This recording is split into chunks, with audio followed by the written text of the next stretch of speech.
do nosso Centro Espírita Regeneração de São Gonçalo. Estamos iniciando a nossa reunião deste sábado sob a proteção de Deus, sob a proteção de Jesus, rogando aos benfeitores espirituais que nos assistam para que possamos ter uma reunião de muito aprendizado e muito crescimento espiritual. Nós estamos já há várias semanas com o tema, capítulo 4, o Evangelho segundo o Espiritismo, capítulo 4, ninguém poderá ver o reino de Deus se não nascer de novo.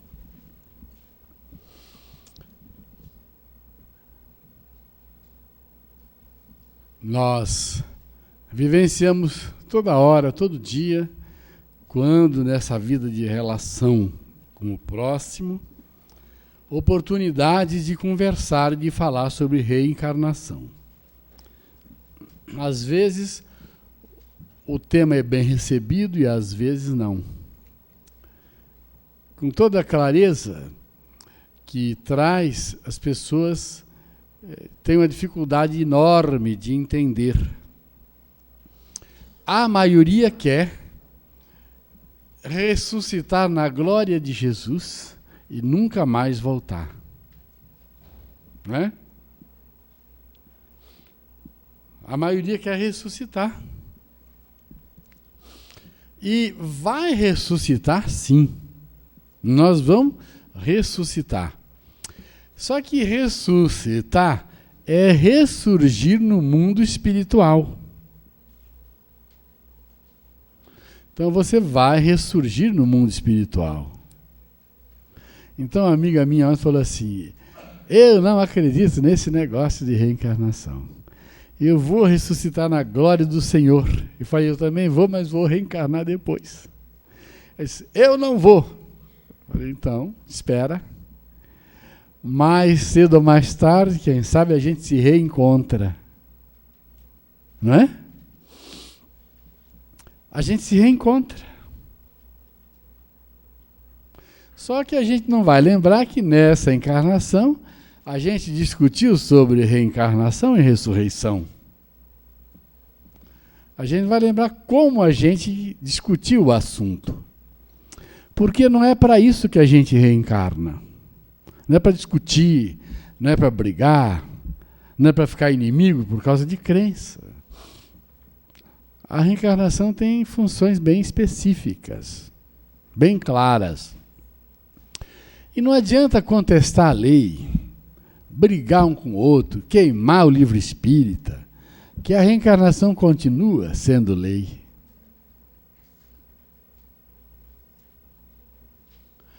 E aí entra o nosso tema de hoje. Você já pulou? Está esperto, hein? Então, o nosso tema é... Cadê? Tem que pular mesmo, pula. Quais os limites da encarnação? Então, vocês nem precisam abrir o livro, porque está aí. O tema é limites da encarnação. A pessoa está vivendo aí muito bem, pensando que está fazendo muita coisa e acha que já fez tudo e não vai precisar reencarnar. Eu não vou mais, na Terra eu não quero mais. Não é? Já acha que já fez muito. Bom, se ela admitir que vai reencarnar no outro planeta, já está bom.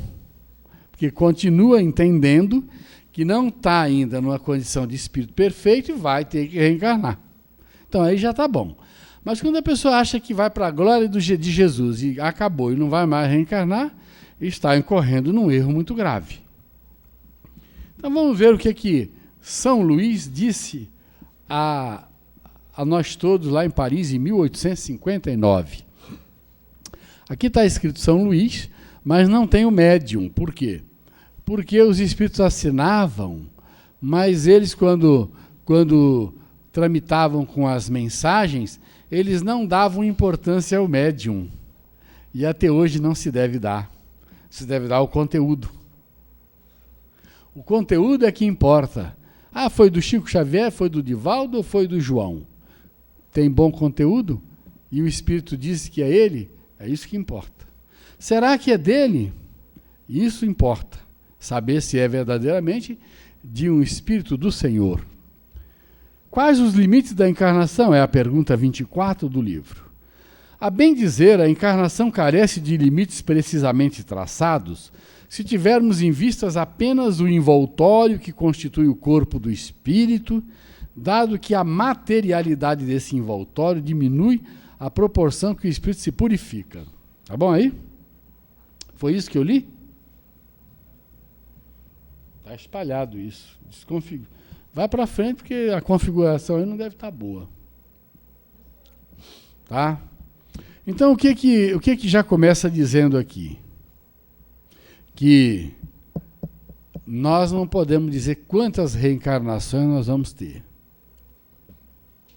Em certos mundos mais adiantados do que a Terra, já ele é menos compacto, quer dizer, o corpo físico, menos pesado e menos grosseiro, e por conseguinte, menos sujeito a vicissitudes. Pode virar. Em graus mais elevados, é diáfano e quase fluídico. Vai desmaterializando de grau em grau e acaba por se confundir com o perispírito. Conforme o mundo em que é levado a viver, o espírito reveste o invólucro apropriado à natureza deste mundo. Vai passar. O próprio perispírito passa por transformações sucessivas. Torna-se cada vez mais etéreo até a depuração completa, que é a condição dos puros espíritos. Se mundos especiais são destinados a espíritos de grande adiantamento, estes últimos não lhes ficam presos, como nos mundos inferiores. O estado de desprendimento em que se encontram lhes permite ir a toda parte, onde os chamem as missões que lhes estejam confiadas. Se se considerar do ponto de vista material a encarnação, tal qual se verifica na Terra, poder-se-á dizer que ela se limita aos mundos inferiores. Depende, portanto, de o espírito libertar-se dela mais ou menos rapidamente, trabalhando pela sua purificação.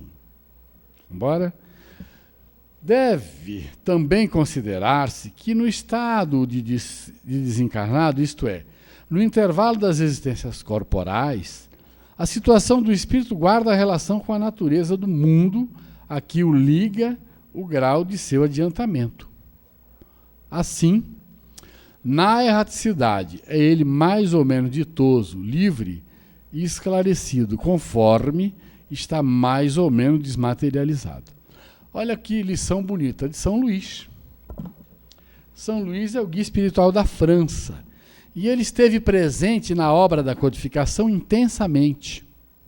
Nós temos muitas mensagens dele, muitas orientações dele. E ele nos dá orientações, dando ideias de que conhece com muita profundidade como é aqui, como é em mundos mais adiantados. O que prova que ele não conhece só a Terra. E que ele não conhece só essas coisas que nós sabemos aqui, muito mais perto aqui de nosso lar para cá. Que ele conhece muito mais além. Então, o que nós temos aqui como lição? Que nós teremos muitas reencarnações ao longo da nossa existência eterna. Paulo de Tarso fala, numa das epístolas, que eu não me recordo qual, que o espírito só tem uma vida. Isso deu ensejo que as igrejas, que os teólogos, os pais da igreja, os estudiosos de outras religiões, que eles estabelecessem como base doutrinária do segmento religioso deles, que não existe reencarnação, que o espírito só tem uma vida. Mas aí os espíritos superiores dizem que ele está certo, dizendo que nós temos uma única existência.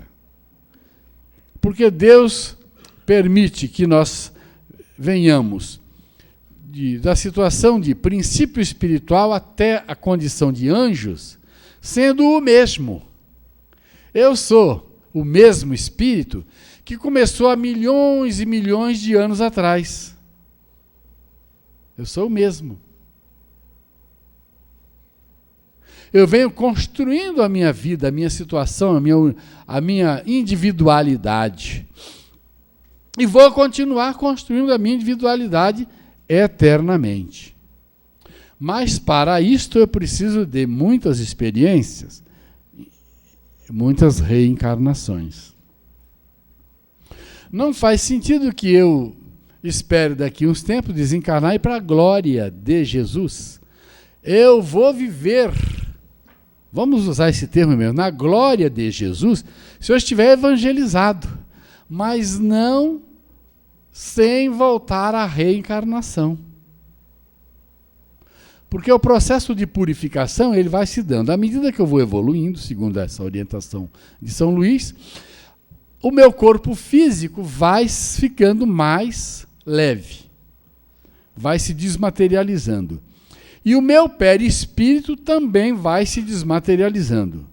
Então, qual o caminho que eu estou seguindo? Para frente, crescendo, adquirindo conhecimento, amor e sabedoria. Cada reencarnação que eu tenho bem sucedida, eu retorno ao plano espiritual com mais luz. Cada vez que eu reencarno, eu venho para o mundo material com mais luz. Então veja você, se eu reencarno com mais luz, meu perispírito é mais diáfano.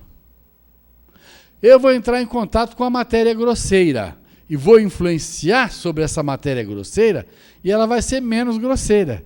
Como é que você vai perceber que a sua matéria perispiritual é menos grosseira? Fica meio difícil. Fica meio difícil. Não dá para a gente, eu não vou aqui traçar, dizer assim, eu tenho minha matéria física mais bruta do que a do Wendel. O Wendel tem mais bruta do que o João tem mais bruta do que o fulano. Nós não podemos estabelecer isso. Não é para nós. Mas dá para sentir. Dá para as pessoas sentirem o que a nossa constituição física aqui aguenta.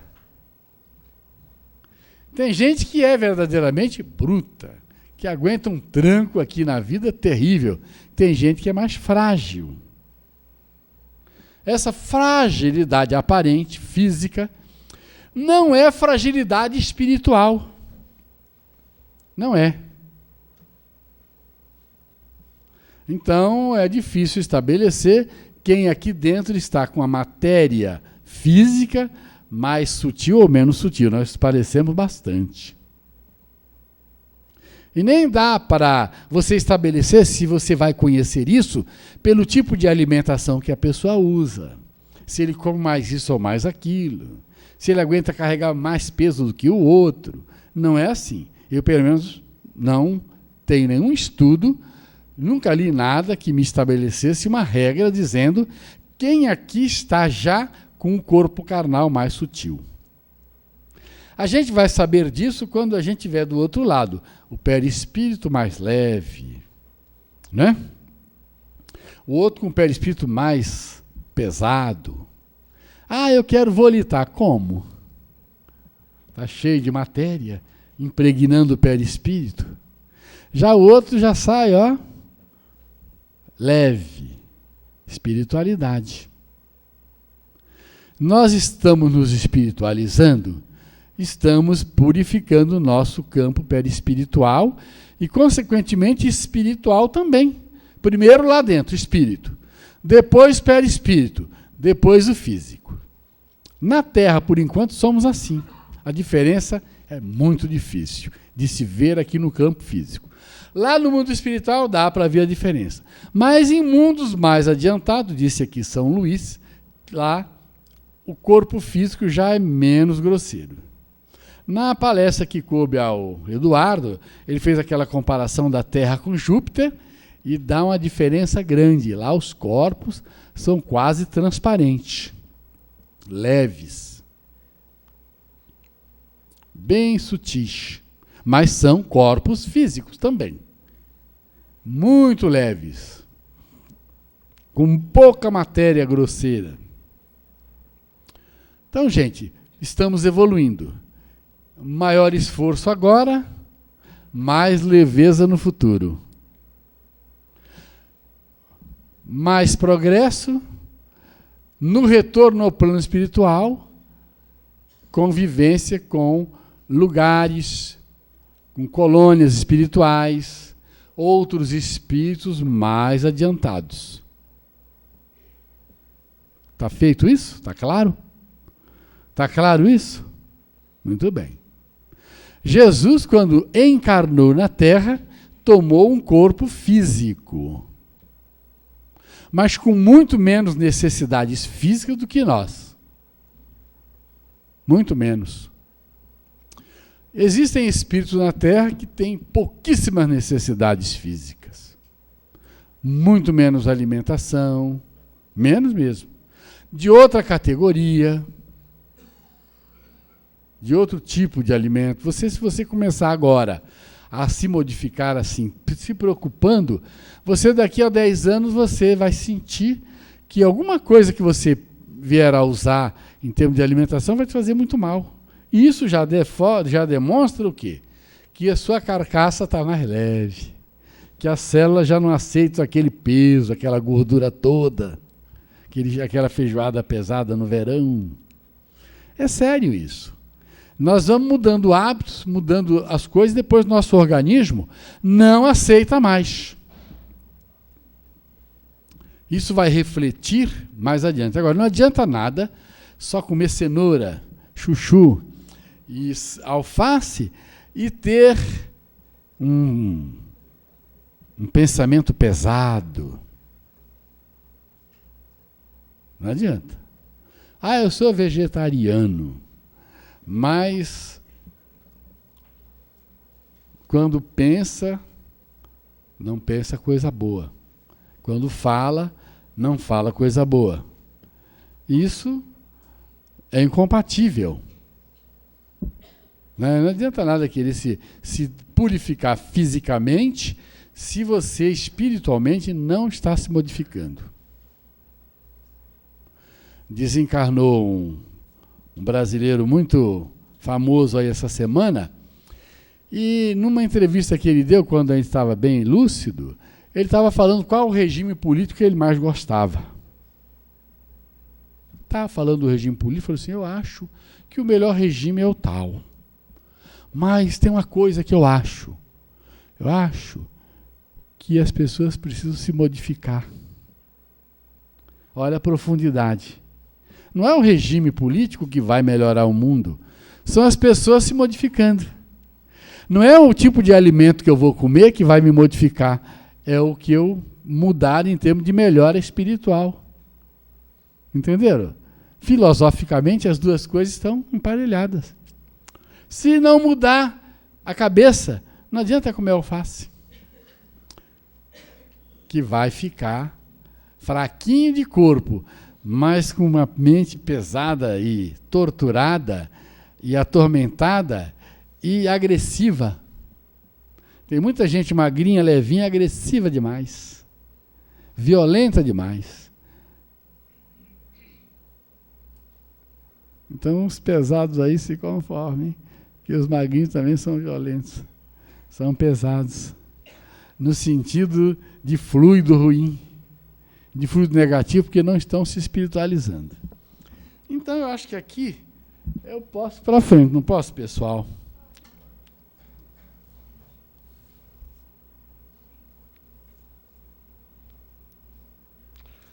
Então lá do outro lado, nós temos uma mistura de espíritos desencarnados incrível.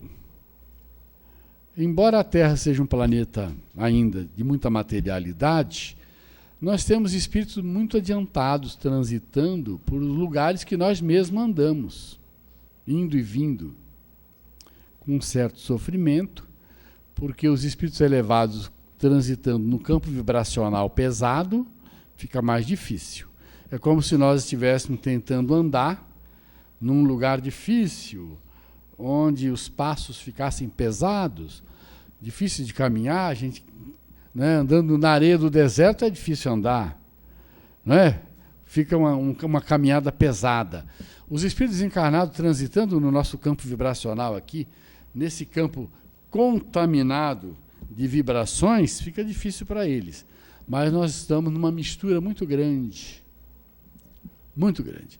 No livro Roteiro, num capítulo que fala de mediunidade, eu não me recordo o nome, o Emmanuel diz, eu repito sempre, eu lembro sempre desse texto, ele diz que nós na Terra vivemos num planeta onde nós temos seres sub-humanos, humanos e angélicos, todos misturados aqui, uns ajudando os outros. Isso numa página que ele trata da questão mediunidade, o livro Roteiro, que eu recomendo como sendo um livro que todos deveriam ter na biblioteca em casa. Tem páginas extraordinárias. E essa página, eu nunca mais esqueci por isso. Porque ninguém define a situação da Terra tão claramente como essa página de Emmanuel falando que nós temos aqui uma mistura de seres sub-humanos. Ele não falou animais, não. Sub-humano é que está chegando ao humano. E seres humanos e angélicos. Todos trabalhando juntos. Então vamos para o item 25. Acabou um, começa o outro. Que é necessidade da encarnação. Aqui a gente viu que não tem limite.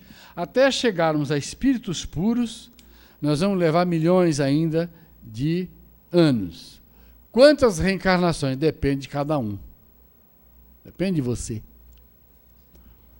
Agora, qual a necessidade? Não é redundante aqui a situação. Vamos ver o que diz o mesmo São Luís. É um castigo a encarnação e somente os espíritos culpados estão sujeitos a sofrê-la? A passagem dos espíritos pela vida corporal é necessária para que eles possam cumprir por meio de uma ação material os desígnios cuja execução Deus lhes confia. É-lhes necessária a bem deles, visto que a atividade que são obrigados a exercer lhes auxilia o desenvolvimento da inteligência. Sendo soberanamente justo, Deus tem de distribuir tudo igualmente por todos os seus filhos. Então, por meio de uma ação material, nós vamos cumprir os desígnios de Deus. Na questão 132 do Livro dos Espíritos, que será estudado lá na frente, que fala da necessidade da encarnação, lá diz que a reencarnação é necessária para que nós possamos passar por expiações, por provas, para cumprir missões e para ajudarmos a Deus na obra da criação. E aí diz assim: melhorando-se individualmente, você já está ajudando a Deus na obra da criação. Porque você é um ser da criação. Se você se melhora, você está ajudando a Deus, você está colaborando com Deus. Então vamos supor que todo mundo aqui resolva hoje: eu vou ajudar a Deus. Como é que eu vou ajudar a Deus? Me melhorando. Que trabalho imenso é se melhorar. Que luta é se melhorar. Já pensaram nisso? Que luta imensa nós travamos no dia a dia para nos melhorarmos um pouquinho. Pensem bem, pensem diariamente nisso. Assim, é que estabeleceu para todos o mesmo ponto de partida, a mesma aptidão, as mesmas obrigações a cumprir e a mesma liberdade de proceder. Qualquer privilégio seria uma preferência, uma injustiça. Mas a encarnação para todos os espíritos é um estado transitório. É uma tarefa que Deus lhes impõe quando iniciam a vida, como primeira experiência do uso que farão do livre-arbítrio. Aqui está dando a entender que é quando a gente se torna espírito. Quando a gente se torna espírito, a gente já tem a obrigação, a gente vai usar o livre-arbítrio e a razão. Enquanto nós não somos espíritos, nós somos princípio espiritual, reencarnando no mundo animal, nas espécies animais. Não vamos aqui estabelecer, estudar, de qual espécie animal nós saímos para hominal. Isso é um estudo que a gente pode fazer mais adiante, muito importante. Vamos entender que desde que nós ganhamos o livre-arbítrio e a razão, nós estamos trabalhando, ajudando a Deus na obra da criação. Se lá nas primeiras reencarnações você aprende isso, olha quanta ajuda você já poderia dar a Deus. Eu vinha conversando com a Alcione no carro, para cá, de lá da Sociedade Espírita Joana de Anjos, dizendo a ela, nossa grande missão é divulgar a doutrina espírita. Nós temos uma missão, nós somos espíritas, é divulgar a doutrina espírita. Não é só aprender e ir encharcando a cabeça de conhecimento, é divulgar. Divulgar, ensinar aos outros o que nós já aprendemos. Tem muitos métodos de divulgar. Eu falei, deixa essa mensagem numa caixa de correio. Ontem eu conversei com a minha amiga, disse, vamos tomar um café? Vamos. Ela acabou indo embora sem tomar o café, mas ela teve que escutar. Ela disse, eu vou para a glória de Jesus, eu vou reencarnar na glória de Jesus. Não, mas ela desviou para cá, desviou para lá, e eu sem afetar, eu vou para a glória, mas vou reencarnar. Ela disse, eu vou para a glória, mas não vou reencarnar. Eu vou para a glória, mas vou reencarnar. E ela, eu vou para a glória, mas não vou reencarnar. Eu falei, vamos ver. Ela foi para o Jardim São João, eu fui para a lanchonete, falei, a gente se encontra um dia por aí. Não é? É lei. Mas sem brigar. Assim, conversando, numa boa. Eu espero que ela não tenha saído com raiva de mim, porque sou espírita. Né? Não é mesmo? As pessoas têm medo da gente. Uma amiga minha falou assim, João, eu tenho uma amiga que quer tratar de dente com você. Mas ela está com muito medo que você é espírita. Eu falei, será que eu vou incorporar um espírito? Na hora, ela tomara que seja o doutor Vicente de Menezes. Que aí, ó, vou curar a doença das pessoas. Mas olha que ignorância. Dá pena, não dá? Mas isso foi real. E ela veio, olha, meio assim, e agora já se acostumou. Já viu que a gente é normal. Somos normais. Parei aonde, hein? Livra ver. Os que desempenham com zelo essa tarefa transpõem rapidamente e menos penosamente os primeiros graus da iniciação e mais cedo gozam do fruto de seus labores. Os que, ao contrário, usam mal da liberdade que Deus lhes concede, retardam a sua marcha, e tal seja a obstinação que demonstrem, podem prolongar indefinidamente a necessidade da reencarnação, e é quando se torna um castigo. Então, vamos lá. O Newton Boechat uma vez foi fazer uma palestra lá no Rio, e ele então chegou e falou assim, porque a reencarnação não é lá tanta vantagem assim. Aí a dirigente da reunião olhou para ele e vai chamar a atenção dele. Né? E realmente, se eu puder desencarnar e demorar mais tempo lá do outro lado, é porque eu já aproveitei muito mais as reencarnações aqui. Então vamos aproveitar bastante a reencarnação para depois a gente ficar mais tempo lá do outro lado. Mas isso também não tem muita lógica. Por quê? Porque a lógica está no seguinte fato. O que eu preciso para evoluir mais? Como é que eu vou escolher, se é que eu vou ter direito à minha próxima reencarnação? Onde eu vou escolher a minha próxima reencarnação? Então, tudo isso deve ser levado em conta. Entenderam? Uma pessoa que eu conheci falou assim, eu nunca mais quero reencarnar e me casar com esse camarada. Eu quero distância dele depois que a gente morrer. Eu falei, mentira. Quando você desencarnar, você vai olhar e dizer assim, coitado, eu tenho que ajudá-lo. Vai ser meu marido de novo. Eu falei, não, sai para lá, vai de reto, cruz assim e tal. Eu falei, você do outro lado vê totalmente diferente. Você vai olhar e vai se penalizar. Vai ver tudo diferente. Vai buscar de novo. A mãe de André Luiz, o marido dela, o pai de André Luiz, ele, enquanto estava aqui no mundo material, ele era o quê? Um homem irresponsável, tinha várias amantes, desencarnou e foi ser vampirizado pelas amantes lá no plano espiritual. Está lá no livro Nosso Lar. Aí a mãe estava lá nas alturas e o pai dele lá nas profundezas. E aí ela então disse assim, olha, breve eu vou reencarnar. O seu pai e as 3 entidades que estavam junto dele já reencarnaram. Olha só que coisa linda. Ela lá nas alturas veio resgatar. Veio ajudar, porque a visão é outra. A visão é o quê? Misericórdia, ajuda, amparo. Quando vocês pegarem para ler o livro Ave Cristo, leiam e releiam várias vezes o capítulo 1, não adianta. Leiam o capítulo 1 e se emocionem. Porque lá está o mentor espiritual, lá no plano espiritual, diante de uma assembleia de espíritos importantes, e aí dizendo que Jesus tinha para eles tarefas importantíssimas a cumprir. Aí um espírito falou assim, eu quero pedir ao nosso amigo que eu quero reencarnar.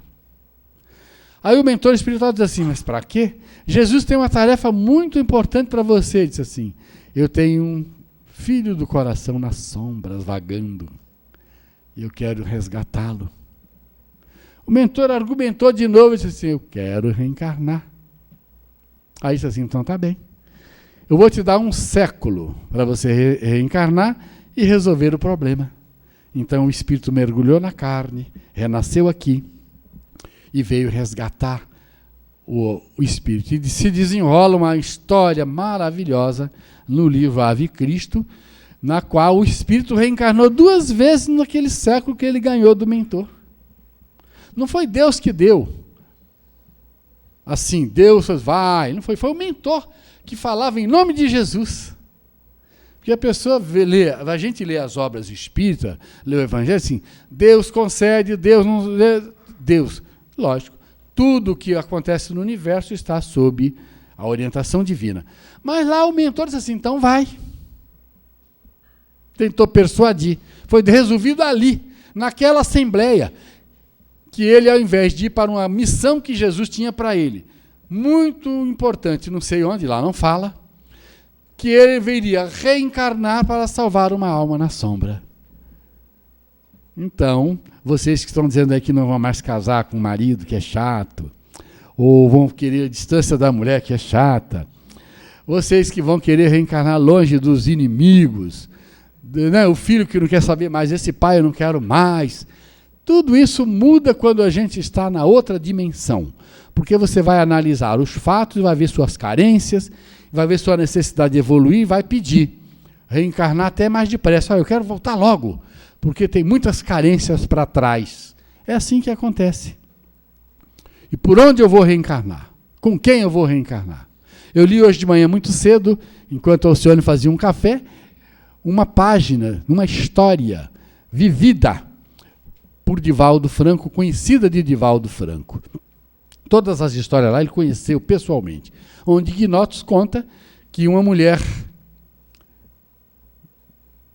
casada, muito bem de vida, situada, né, tinha um único filho, e numa viagem o filho morreu num desastre, com 5 ou 6 anos. E a vida foi para frente. Ela tornou-se a mulher mais inditosa, mais triste do mundo. E então a vida foi levando, daí uns dias aparece a empregada dela grávida. E chegou e falou, patroa, eu estou grávida, mas pelo amor de Deus você não me dispense. Porque se você me dispensar eu não vou ter como sobreviver. E eu prometo que eu não vou te atrapalhar, que eu vou ser uma funcionária, uma empregada, que vou cumprir os meus deveres. Eu falei assim, problema seu. Quem mandou bobear? Mas senhora, não. Você engravidou. para mim você não tornou-se uma serva inútil. Despediu-a. A criança nasceu. Viveu 3 meses, adoeceu e morreu. Depois que ela morreu, a criança morreu, a mãe, essa senhora, então a patroa, teve um sonho, um pesadelo imenso, que apareceu na visão dela, o filho dela, amaldiçoando-a, dizendo que ela o impediu de retornar.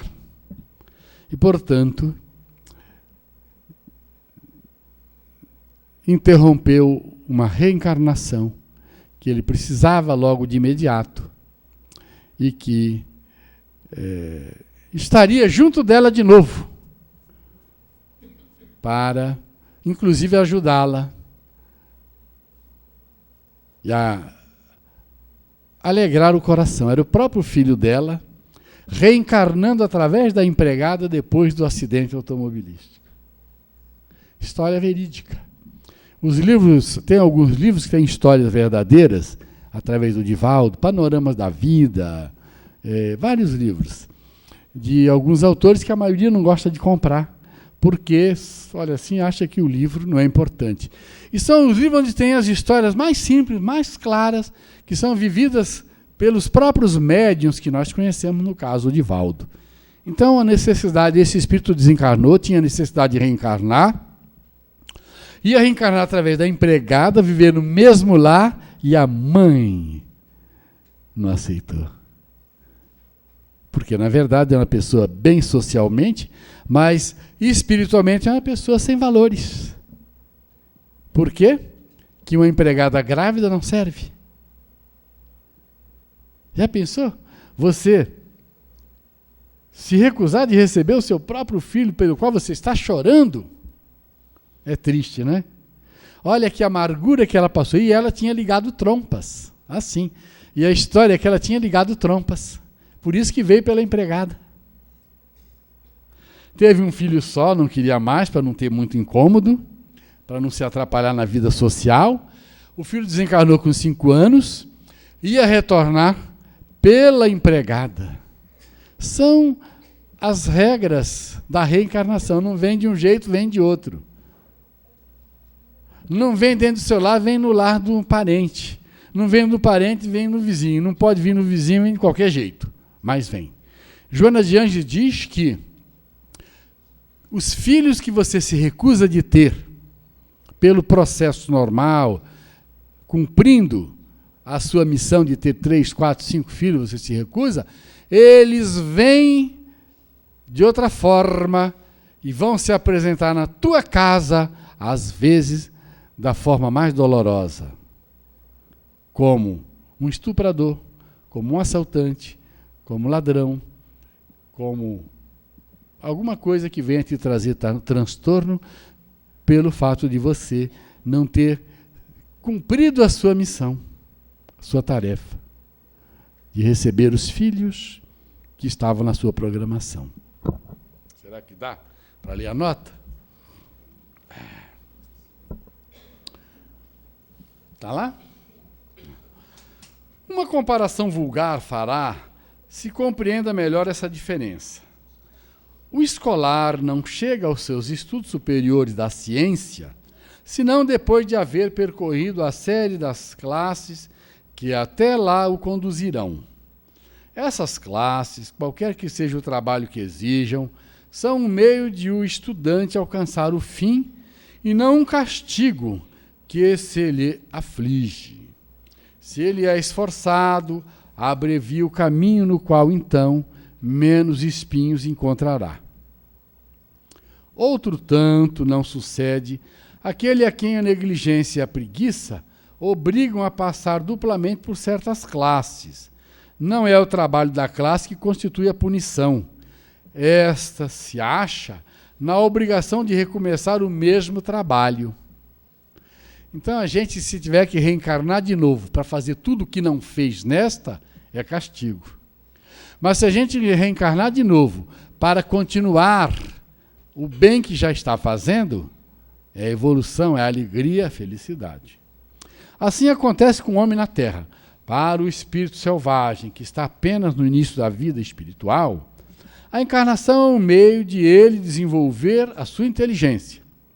Contudo, para o homem esclarecido em quem o senso moral se acha largamente desenvolvido, é que é obrigado a percorrer de novo as etapas de uma vida corpórea cheia de angústias, quando já poderia ter chegado ao fim. É um castigo pela necessidade em que se vê de prolongar sua permanência em mundos inferiores e desgraçados. Aquele que, ao contrário, trabalha ativamente pelo seu progresso moral, além de abreviar o tempo da encarnação material, pode também transpor de uma só vez os degraus intermédios que os separam dos mundos superiores. Então a gente costuma lembrar sempre que a gente, numa reencarnação, a gente pode subir vários degraus. Por que eu vou subir um degrau cada vez se eu posso subir mais de um? Vamos fazer um trato aí com a espiritualidade. Ó, eu vou melhorar, vocês me ajudam e eu quero pular nos 3 degraus nesta vida. É um direito pensar assim. Não adianta querer subir 50, porque aí é pretensão demais. Presunção. Eu estava com um livro aqui, Florilégios Espirituais, através do Divaldo, que tem um capítulo só intitulado Presunção. É um livro excelente. Me dá aqui o livro, por favor. É um livro que quase ninguém compra. Pelo espírito Francisco do Monte Alverne. Demonstra um conhecimento extraordinário esse espírito. Um livro pequenininho, intitulado Florilégios Espirituais. Ele trata de reencarnação, de assuntos básicos da doutrina. Bem básicos. E eu aqui antes estava lendo exatamente o capítulo intitulado Nascer de Novo, que fala sobre reencarnação. Mas tem capítulos aqui muito importantes sobre coisas que estão no Evangelho segundo o Espiritismo e nos Espíritos. Prossigamos para acabar. Não poderiam os espíritos encarnar uma única vez em determinado globo e preencher as esferas diferentes, em esferas diferentes, suas diferentes existências? Semelhante modo de ver só seria admissível se na Terra todos os homens estivessem exatamente no mesmo nível intelectual e moral. As diferenças que há entre eles, desde o selvagem até o homem civilizado, mostram quais os degraus que têm de subir. A encarnação, aliás, precisa ter um fim útil. Ora, qual seria o das encarnações efêmeras das crianças que morrem em tenra idade? Teriam sofrido sem proveito para si nem para outrem. Deus, cujas leis todas são soberanamente sábias, nada fez de inútil. Pela reencarnação, no mesmo globo, quis ele que os mesmos espíritos, pondo-se novamente em contato, tivessem ensejo de reparar seus danos recíprocos. Por meio das suas relações anteriores, quis, além disso, estabelecer sobre base espiritual os laços de famílias e apoiar numa lei natural os princípios da solidariedade, da fraternidade e da igualdade. Então ele quer dizer aqui que não daria para a gente, numa só reencarnação, evoluir, resolver tudo, progredir. Que nós, nessas idas e vindas, nessas reencarnações, nessa vida de relação, nós estamos nos ajudando. Um está ajudando o outro, mais adiantado está ajudando o mais atrasado. Os espíritos, eles saem lá dos lugares mais comprometidos, mais atrasados, mais complicados e vão reencarnar em lugares melhores. Por isso que você verifica em lugares onde existem pessoas que estariam, na nossa visão, assim, numa situação um pouquinho melhor, pessoas que se comportam de forma igual aos que estão aqui. Divaldo foi fazer palestra na Áustria, em Viena. naqueles países que são chamados primeiro mundo, e estavam pessoas assim assistindo, aquele monte de gente embevecida com a palestra, mas quando terminou, uma senhora chegou e falou assim: Divaldo, você veio aqui falar para a gente de caridade. Nós aqui não precisamos de caridade material. Todo mundo tem tudo. Divaldo falou assim: mas precisam muito da caridade moral, do conhecimento que vocês não têm. Quantos suicídios vocês têm por ano aqui? A droga que é vendida livremente, quantas pessoas morrem diariamente drogadas com um atestado de óbito alegando outra doença. Então, eu não vim falar de caridade material, eu não vim falar de campanha do quilo. Eu vim falar de caridade moral, de solidariedade, de ajuda moral. Vocês vivem isolados dentro das próprias casas, não têm uma vida social, não se ajudam espiritualmente. É a carência deles. Estão bem materialmente, mas o progresso espiritual está lento. Está lento. E vocês precisam do Evangelho. Mas do Evangelho segundo o Espiritismo. Tem que estudar. Então vocês vão começar a praticar a caridade da solidariedade. Não na questão do alimento material, mas do alimento espiritual. Por que viver isolado? Por que tanta depressão? Tanto sofrimento moral? Porque vocês não são amigos. Aqui nós temos carência material, mas temos solidariedade, somos amigos. Os vizinhos se amam, né? Ou não? É? Os vizinhos se amam, se cumprimentam no elevador. Né? Pelo menos eu vivencio isso, né? As pessoas se toleram. Né? Se tolera. Oi, bom dia, boa tarde. Né? Abre o elevador para o outro e tal. Já é alguma coisa. Lá as pessoas são fechadas. Os Estados Unidos são fechadas. Há muito atraso. Uma vez Divaldo ia, eu vou falar isso tomando mais 2 minutos, Divaldo ia para os Estados Unidos fazer uma palestra. E o entardecer dos Estados Unidos é muito vermelho, diferente por causa de poluição, uma série de coisas lá. Então ele ia no avião e vendo aquele horário, aquele céu estranho, diferente. E aí o céu se abriu, ele ouviu uma voz, que ele não sabe identificar quem foi. Mas a voz disse assim para ele: nós conquistaremos este povo com muito esforço, mas vamos conquistar esse povo. Porque lá há muito atraso espiritual, muita parte intelectual, mas muito atraso espiritual. O pessoal